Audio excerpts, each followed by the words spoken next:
करिया मरद पगुमान बड़ी पड़ेले। डीजे कंचन राज हाजीपुर वैशाली। जब से बियाह भइल फोनवो न करेले। जब से बियाह भइल फोनवो न करेले। ससुरा में जाके भातार वाला बनेले।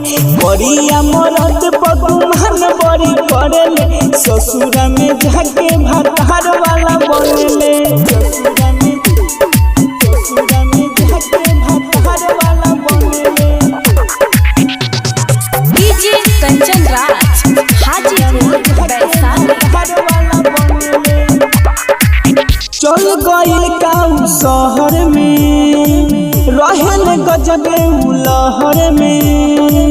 रहल गजबे लहर में। हाँ चल गइल गाँव शहर में रहल गजबे लहर में। कहे के उ जान बाकी हतम न करेले।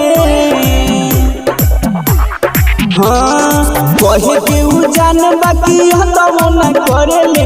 ससुरा में जाके भातार वाला बनेले। करिया मरद पगुमान बड़ी करेले। ससुरा में जाके भातार वाला बनेले। ससुरा में जाके भातार वाला बनेले। डीजे कंचन राज हाजीपुर वैशाली। चाहत नाले का गावस हो ओकरा की कोई से भूलावस हो। कैसे भूलावस हो चाहत नाले का गावस हो ओकरा की कोई से भूलावस हो। पंकज राजू नहीं केहू से डरेले।